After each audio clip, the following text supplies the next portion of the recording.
राष्ट्र सर्वप्रथम, राष्ट्र सर्वप्रथम, राष्ट्र सर्वप्रथम, राष्ट्र सर्वप्रथम। राष्ट्र सर्वप्रथम की बात कार्यक्रम में आप सभी राष्ट्रवासियों का हार्दिक स्वागत है। बंगाल में निर्माण सामग्री की आसमान छूती कीमतों और बिचौलियों के आतंक से परेशान प्रधानमंत्री आवास योजना के गरीब लाभार्थियों के लिए राज्य सरकार ने एक अहम निर्णय लिया। एडीआर की रिपोर्ट के अनुसार नारी शक्ति वंदन अधिनियम के बावजूद 2024 के चुनाव में राजनीतिक दलों ने केवल 10% महिला उम्मीदवारों को टिकट दिए। अमेरिका और ईरान के बीच प्रस्तावित शांति समझौते से भारत पेट्रोल, डीजल, एलपीजी के साथ कपड़े, दवाइयां और रोजमर्रा के कई सामान सस्ते हो सकते हैं। कांग्रेस नेता राहुल गांधी आज अपना 56वां जन्मदिन मना रहे हैं, जिस पर प्रधानमंत्री नरेंद्र मोदी ने उन्हें लंबी उम्र और अच्छे स्वास्थ्य की शुभकामना दी। कॉकरोच जनता पार्टी के प्रमुख अभिजीत दीपक ने प्रधानमंत्री नरेंद्र मोदी को पत्र लिखकर बड़ी मांग की। भारत अगले 21 वर्षों में अपनी परमाणु ऊर्जा क्षमता को 8 गीगावाट से 100 गीगावाट तक बढ़ाने की तैयारी कर रहा है। कर्नाटक विधानसभा परिषद चुनाव में हुई क्रॉस वोटिंग को लेकर भाजपा का केंद्रीय नेतृत्व सख्त हो गया है। सुप्रीम कोर्ट ने एक ऐतिहासिक फैसले में चलने के अधिकार को संविधान के तहत मौलिक अधिकार घोषित किया है।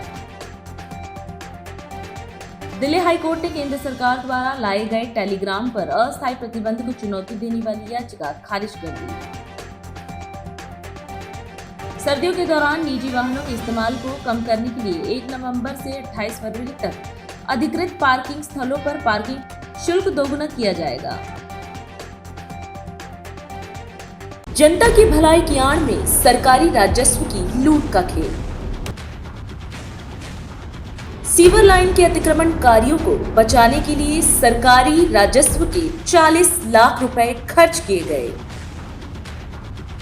विधायक द्वारा एससी, एई, जेई एवं संबंधित अधिकारियों को एफआईआर दर्ज करने के निर्देश देने के बावजूद थाने में शिकायत क्यों नहीं की गई? दिल्ली हाई कोर्ट के आदेश का खुला अवमानना किया अतिक्रमणकारियों ने। सुप्रीम कोर्ट ऑफ इंडिया द्वारा गठित मॉनिटरिंग कमेटी एसटीएफ ने अपनी रिपोर्ट में अतिक्रमण हटाने की बात कही थी। इसके बावजूद 23/1/2 के आगे की सीवर लाइन और रेवेन्यू की खाली जगह पर कब्जा हुआ। रिश्वत के बल पर अवैध निर्माण कैसे हुआ? जल बोर्ड के अधिकारियों की भूमिका की जांच क्यों नहीं की जा रही, जबकि अतिक्रमण के मामलों में उनकी जवाबदेही भी बनती है। दिल्ली के करोलबाग जोन में स्थित मानसरोवर गार्डन के महात्मा गांधी रोड पर संपत्ति संख्या D213 के बेसमेंट में संचालित किड्डी विट्टी जंक्शन और केजे कैफे के खिलाफ एमसीडी ने सीलिंग की कार्रवाई की है। उपायुक्त करोलबाग द्वारा जारी आदेश के अनुसार उक्त परिसर का उपयोग मास्टर प्लान दिल्ली 2021 के प्रावधानों के विपरीत व्यावसायिक गतिविधियों के लिए किया जा रहा था। जांच में पाया गया कि परिसर संचालकों द्वारा आवश्यक अनुमति, निर्धारित शुल्क और अन्य अनिवार्य शर्तों का पालन नहीं किया गया था।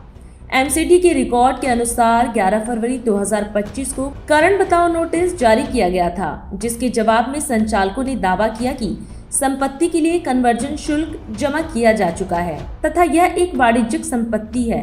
इसके बाद 20 मार्च 2025 को व्यक्तिगत सुनवाई का अवसर भी दिया गया। हालांकि विभागीय जांच में पाया गया कि गतिविधि जारी रही और दिल्ली फायर सर्विस से अनापत्ति प्रमाण पत्र एनओसी भी प्राप्त नहीं किया गया था।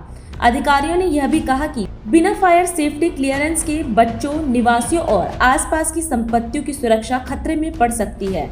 एमसीडी के अनुसार परिसर पर मिश्रित उपयोग और अन्य उल्लंघनों के संबंध में लाखों रुपए की देनदारी भी निर्धारित की गई थी, लेकिन संबंधित पक्ष द्वारा निर्धारित शर्तों को पूर्ण पालन नहीं किया गया। इसके चलते दिल्ली नगर निगम अधिनियम की धारा 345A एवं अन्य संबंधित प्रावधानों के तहत कार्रवाई करते हुए उपायुक्त दिलखुश मीणा ने परिसर को सील करने के आदेश जारी किए। आदेश के अनुपालन में 19 जून 2026 को बेसमेंट को सील कर दिया गया तथा सहायक अभियंता भवन करोलबाग जोन को कार्यवाही सुनिश्चित करने के निर्देश दिए गए हैं।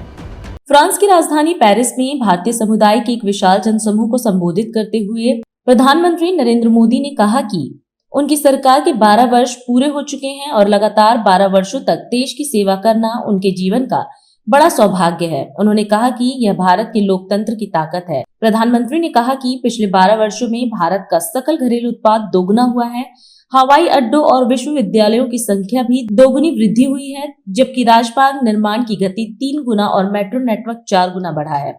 साथियों, आज मैं ऐसे समय में फ्रांस आया हूं जब कुछ ही दिन पहले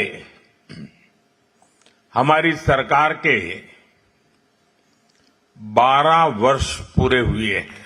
चुने हुए प्रधानमंत्री के रूप में निरंतर 12 साल तक देश की सेवा करना मेरे जीवन का बहुत बड़ा सौभाग्य रहा है।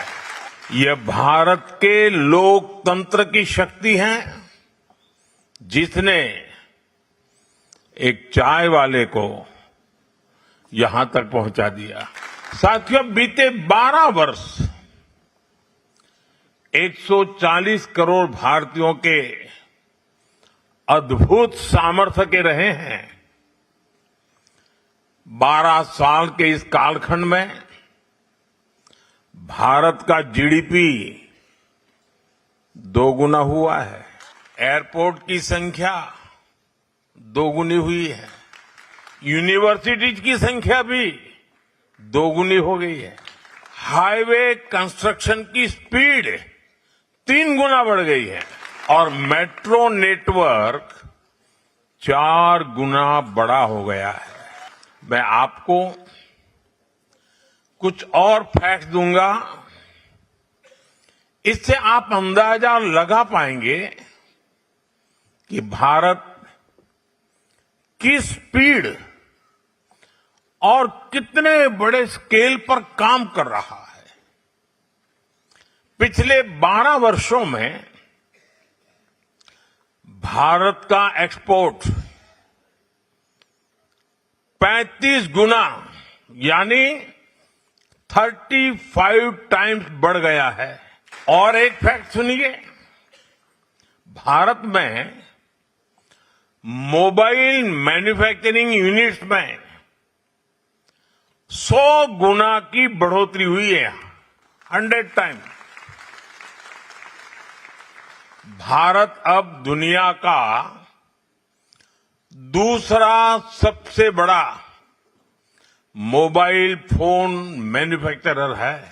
इसी गति, इसी प्रगति का नतीजा है कि आज भारत दुनिया की फास्टेस्ट ग्रोइंग मेजर इकोनॉमी है। आज भारत की कहानी सिर्फ इकोनॉमिक प्रोग्रेस की कहानी नहीं है, सिर्फ यहां अटक नहीं जाती है, ये सोशल ट्रांसफॉर्मेशन की भी कहानी है। केंद्रीय गृह मंत्री अमित शाह ने नई दिल्ली में आयोजित 26वें अखिल भारतीय फिंगरप्रिंट सम्मेलन 2026 को संबोधित किया। इस अवसर पर उन्होंने कहा कि अपराध के खिलाफ लड़ाई में सबसे बड़ा हथियार वैज्ञानिक साक्ष्य है। उन्होंने कहा कि यदि शुरुआत से ही वैज्ञानिक साक्ष्यों को सुरक्षित रखा जाए तो अपराधियों को सजा दिलाने में इससे प्रभावी माध्यम कोई नहीं हो सकता। गृह मंत्री ने कहा कि फिंगरप्रिंट और उससे जुड़े रिकॉर्ड अपराध जांच की प्रक्रिया का महत्वपूर्ण हिस्सा हैं और राष्ट्रीय स्वचालित फिंगरप्रिंट पहचान प्रणाली यानी नाफिस इस दिशा में एक महत्वपूर्ण तंत्र के रूप में काम कर रही है।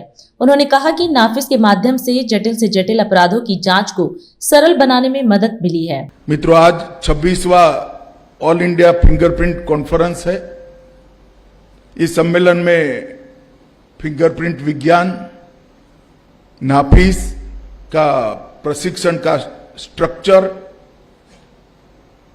मैन पावर, आधुनिक तकनीक के विषय और इस सारी यंत्रणा को 2 सिद्धि में कैसे उपयोग करें, वहां तक की चर्चा यहां पर आप लोग करने वाले हो। मेरा व्यक्तिगत रूप से मानना है कि अपराध के विरुद्ध लड़ाई में सबसे बड़ा हथियार बल नहीं है, सबसे बड़ा हथियार वैज्ञानिक साक्ष्य है। अगर वैज्ञानिक साक्ष्य शुरुआत से ही संरक्षित किए जाते हैं तो क्रिमिनल को सजा कराने में इससे बड़ा कोई हथियार उपयोग नहीं हो सकता। और फिंगरप्रिंट ये वैज्ञानिक साक्ष्य इकट्ठा करने की हमारी जो मशक्कत है, इसमें फिंगरप्रिंट और फिंगरप्रिंट का रिकॉर्ड और रिकॉर्ड का उपयोग इस सबसे बड़ा महत्वपूर्ण अंग है। और नाफिस इसकी एक यंत्रणा है। नाफिस का प्रयोग 2003 में सबसे पहले गुजरात में अहमदाबाद शहर में शुरू किया गया था, फिर गुजरात के स्तर पर लाए, और जब मैं यहां आया तब नाफिस को अखिल भारतीय स्तर पर हमने इंट्रोड्यूस किया। ढेर सारे ऐसे केस है जो नाफिस के माध्यम से जटिल केसों को सरल करने में बड़ी मदद मिली है। मगर मैं अभी भी मानता हूं कि नाफिस का उपयोग 10% ही हो रहा है। नाफिस का उपयोग सिर्फ अपराधी को ढूंढने के लिए करना जरूरी नहीं है। नाफिस तभी सफल हो सकता है जब आप हर क्राइम सीन से प्राप्त फिंगरप्रिंट को से नाफिस के डेटा को समृद्ध करें। ये 2 वे सिस्टम है। इसका उपयोग ये अपराधी सिद्ध करने में बहुत उपयोगी है, मगर उपयोग तभी हो सकता है जब डेटा जनरेट हो। तो जब हम ट्रेनिंग करते हैं तब सर्च करने के साथ साथ कलेक्ट किए हुए फिंगरप्रिंट को डेटा में अपलोड कर डेटा को समृद्ध करने की दिशा में भी हमने ट्रेनिंग में एक महत्वपूर्ण स्तंभ बनाना पड़ेगा। बिहार नगर निगम एवं आवास विभाग की विभिन्न योजनाओं का वर्चुअल माध्यम से उद्घाटन और शिलान्यास किया गया। इस अवसर पर बिहार के मुख्यमंत्री सम्राट चौधरी भी मौजूद रहे। कार्यक्रम को संबोधित करते हुए मुख्यमंत्री ने कहा कि पटना नगर निगम लगातार शहर को और अधिक सुंदर एवं व्यवस्थित बनाने के लिए प्रयासरत है। उन्होंने पटना वासियों को शुभकामना देते हुए कहा कि बिहार सरकार शहरों के समग्र विकास और बेहतर नागरिक सुविधाएं उपलब्ध कराने के लिए निरंतर कार्य कर रही है। मुख्यमंत्री ने कहा कि कचरे के ढेर को समाप्त करने और उससे राजस्व सृजन की दिशा में भी काम किया जा रहा है। उन्होंने लोगों से अपने घरों को सीवरेज कनेक्शन से जोड़ने की अपील की। मुख्यमंत्री ने कहा कि प्रधानमंत्री नरेंद्र मोदी के नेतृत्व में वर्ष 2014 के बाद नमामि गंगे योजना के माध्यम से पर्यावरण संरक्षण और स्वच्छता के क्षेत्र में महत्वपूर्ण कार्य किए गए हैं। साथ ही उन्होंने अधिकारियों को विकास परियोजनाओं को तेज गति से पूरा करने के निर्देश दिए। आज पटना नगर निगम के कई महत्वपूर्ण योजना के उद्घाटन शिलान्यास के इस कार्यक्रम में नगर आयुक्त और सभी नगर विकास के पदाधिकारीगण, ये अपने आप में लगातार पटना सुंदर होता जा रहा है और लगातार नगर विकास इसमें प्रयास भी कर रहा है। चाहे वो मेट्रो की कल्पना हो, मैरिन ड्राइव की कल्पना हो, जेपी गंगा पथ के उन्नयन की चर्चा हो, और कई चीजें जो अभी आदरणीय नीतीश मिश्रा जी ने लोकनायक जयप्रकाश जी के नाम पर एक उद्यान बनाने का काम किया, जो थीम है वंडर के लिए, जो वेस्ट से वंडर की कल्पना की जा रही है। मैं जरूर पूरे पटना वासियों को शुभकामना देना चाहता हूं कि लगातार बिहार सरकार ये प्रयास कर रहा है कि किस तरह आपके चीजों को व्यवस्थित करने का काम किया जाए। और अभी तक कचरा प्रबंधन का काम भी लगभग अब सही हो गया है हमारा, और इसके डिस्पोजल का काम भी अगले 6 महीने में पूर्ण रूप से स्थापित कर दिया जाएगा। और अगले मार्च तक हम लोगों ने टारगेट किया है कि जितना भी कचरा का ढेर है उसको भी समाप्त करने का प्रयास किया जाएगा।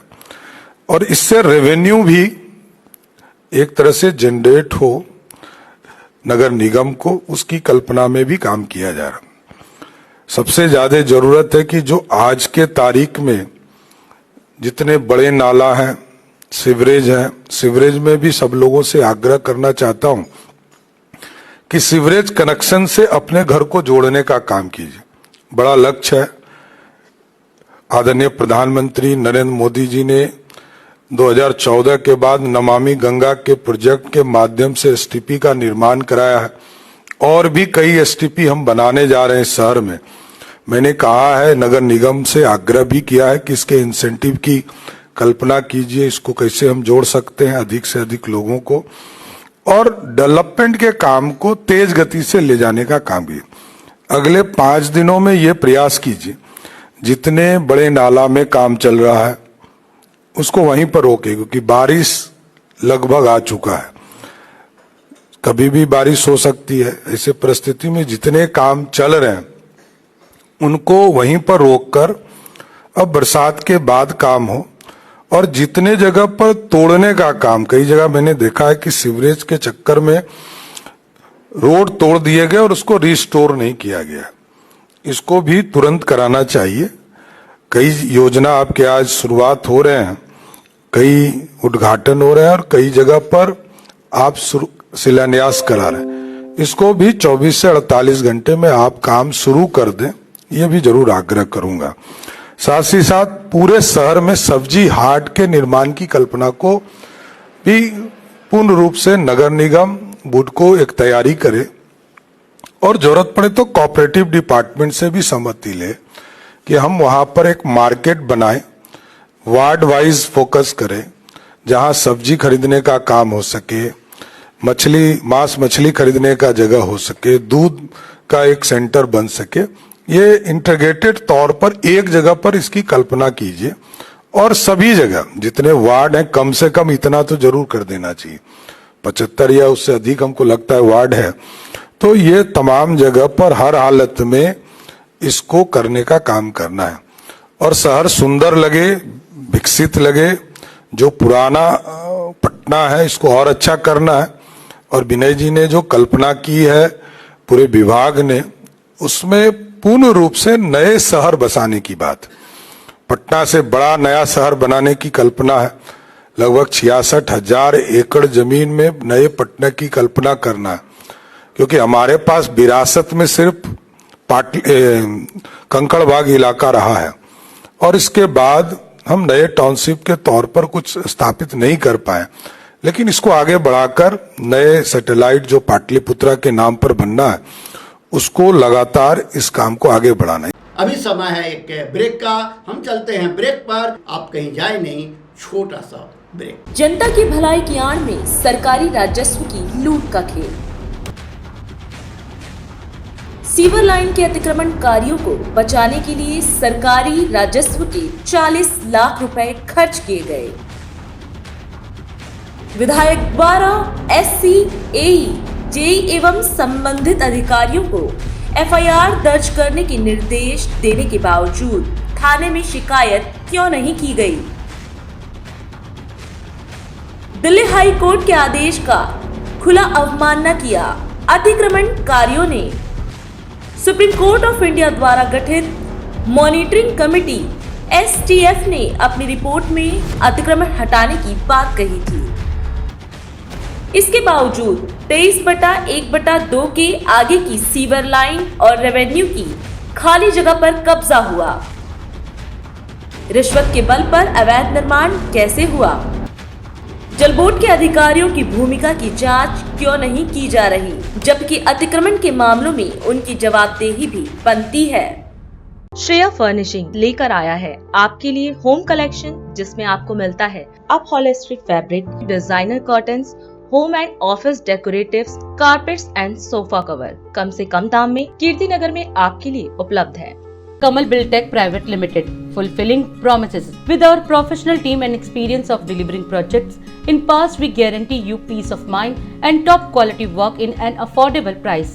और अधिक खबरों के लिए आप हमारे YouTube चैनल दैनिक इंडिया दर्पण को अभी सब्सक्राइब करें और नोटिफिकेशन के लिए बेल आइकन को प्रेस करना ना भूलें। राष्ट्र सर्वप्रथम की बात कार्यक्रम में ब्रेक के बाद एक बार फिर आप सभी राष्ट्रवासियों का स्वागत है। उत्तर प्रदेश के मुख्यमंत्री योगी आदित्यनाथ ने अयोध्या के रुदौली में 378 करोड़ रुपए से अधिक लागत की 126 विकास परियोजनाओं का लोकार्पण और शिलान्यास किया। इस दौरान नवनिर्मित राजकीय आयुर्वेदिक महाविद्यालय एवं चिकित्सालय को जनता को समर्पित किया गया। वहीं वीरांगना झलकारी बाई की प्रतिमा का भी अनावरण किया गया। कार्यक्रम को संबोधित करते हुए मुख्यमंत्री ने 72 परियोजनाओं के लोकार्पण और 54 परियोजनाओं के शिलान्यास पर क्षेत्र की जनता और स्थानीय जनप्रतिनिधियों को बधाई दी। उन्होंने कहा कि देश की स्वतंत्रता के लिए संघर्ष करने वाली अमर वीरांगना झलकारी बाई ने अपने साहस और पराक्रम से अंग्रेजों को चुनौती दी थी और आज पूरा देश उनके योगदान को श्रद्धापूर्वक नमन करता है। मुख्यमंत्री ने कहा कि राष्ट्र शक्ति की प्रेरणा से डबल इंजन की भाजपा सरकार ने महारानी लक्ष्मीबाई, महारानी दुर्गावती और अन्य वीरांगनाओं के नाम पर कई जन कल्याणकारी और प्रेरणादायी अभियान शुरू किए हैं। उन्होंने कहा कि सरकार विकास और विरासत दोनों को साथ लेकर आगे बढ़ने के लिए प्रतिबद्ध है। कामाख्या धाम में विधानसभा रुधौली की परियोजनाओं के लोकार्पण और शिलान्यास के साथ ही वीरांगना झलकारी बाई की इस भव्य दिव्य अश्वारोही प्रतिमा के अभी लोकार्पण कार्यक्रम में रुधौली विधानसभा और कामाख्या क्षेत्र से जुड़े हुए आप सभी उपस्थित बहन और भाइयों का मैं हृदय से स्वागत करता हूं, अभिनंदन करता हूं। आज यहां पर लोकार्पण हो रही 72 परियोजनाओं और शिलान्यास के लिए 54 परियोजनाओं के शिलान्यास होने के अवसर पर इस क्षेत्र के लोकप्रिय विधायक को बधाई देता हूं। आप सभी का मैं अभिनंदन करता हूं। आज हम सब अपने भारत की उस अमर वीरांगना को, जिन्होंने 1857 के प्रथम स्वातंत्र समर के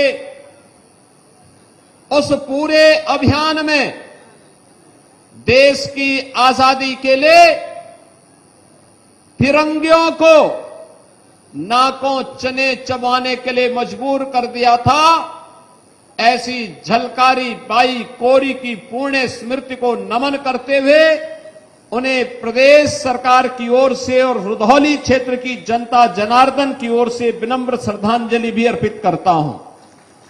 बहनों और भाइयों, राष्ट्र नायकों का सम्मान, वीर और वीरांगनाओं के प्रति श्रद्धा का भाव हमें राष्ट्रभक्ति की प्रेरणा प्रदान करता है और उसी राष्ट्रभक्ति की प्रेरणा से प्रेरित होकर के हमारी सरकार ने, ये डबल इंजन की भारतीय जनता पार्टी की सरकार ने सरकार बनने के बाद महारानी लक्ष्मीबाई, महारानी दुर्गावती, महारानी अवंतीबाई लोधी, वीरांगना झलकारी बाई और वीरांगना उदा देवी के नाम पर अनेक अभियान प्रारंभ कराए।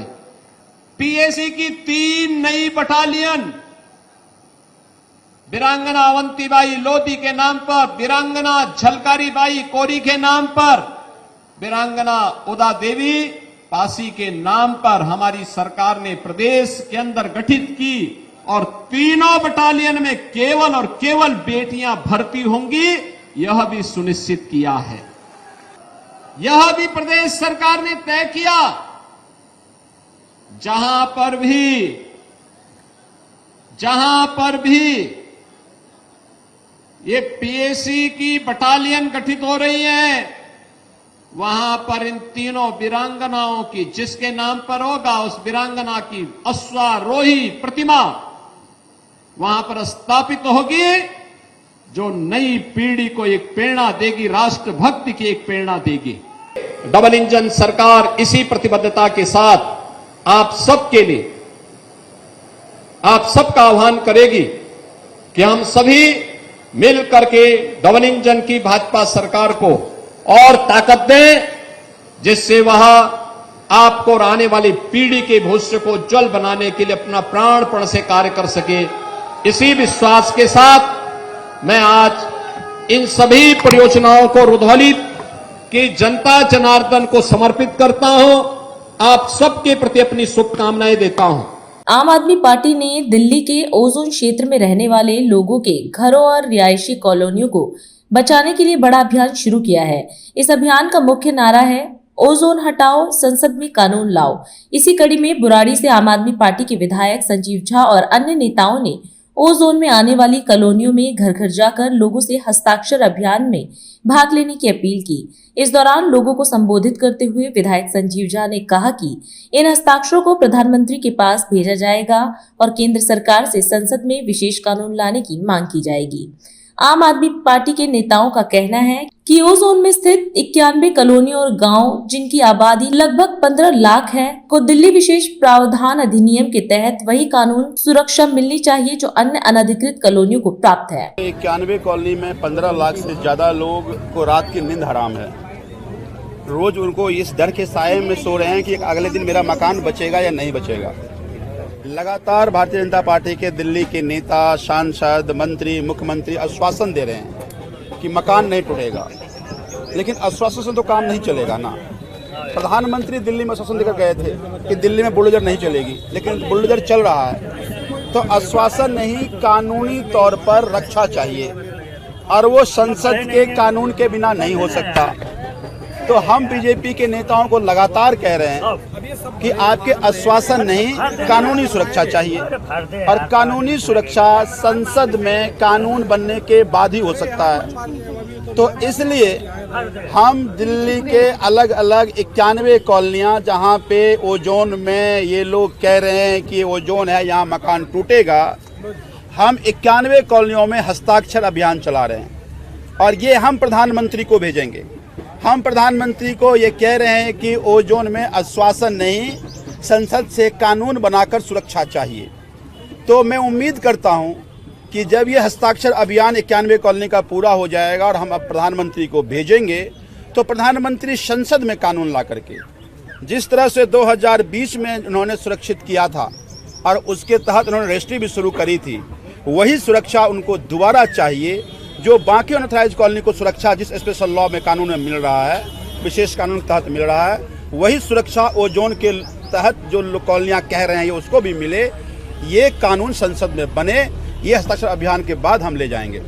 ये पूछिए उन लोगों को जो अनऑथराइज कॉलोनी में रहते हैं, अपनी पूरी जीवन की कमाई लगा दिया, जब उनके मकान टूटते हैं ना, उनकी जिंदगी खत्म हो जाती है उनकी। ये राजनीति का विषय नहीं है ये, और ये सब गरीब हैं, ये सब अपनी पूरी जीवन की कमाई लगा करके अपना मकान बनाते हैं। ये विषय लोगों के समाधान का है।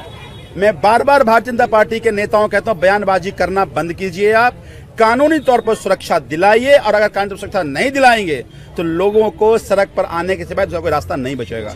जनता की भलाई की आड़ में सरकारी राजस्व की लूट का खेल।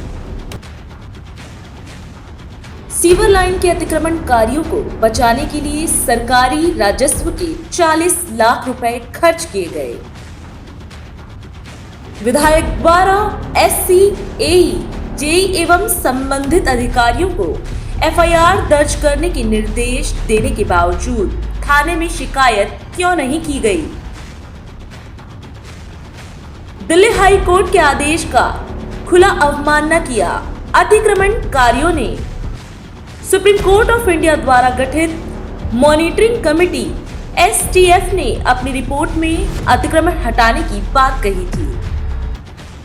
इसके बावजूद 23/1/2 के आगे की सीवर लाइन और रेवेन्यू की खाली जगह पर कब्जा हुआ। रिश्वत के बल पर अवैध निर्माण कैसे हुआ? जल बोर्ड के अधिकारियों की भूमिका की जांच क्यों नहीं की जा रही, जबकि अतिक्रमण के मामलों में उनकी जवाबदेही भी बनती है। और अधिक खबरों के लिए आप हमारे YouTube चैनल दैनिक इंडिया दर्पण को अभी सब्सक्राइब करें और नोटिफिकेशन के लिए बेल आइकन को प्रेस करना ना भूलें। आज हम इस कार्यक्रम में आपसे विदा लेते हैं। आप अन्य खबरों के लिए बने रहे। राष्ट्र सर्वप्रथम, वंदे मातरम, जाग उठा है भारत। राष्ट्र सर्वप्रथम, राष्ट्र सर्वप्रथम, राष्ट्र सर्वप्रथम, राष्ट्र सर्वप्रथम।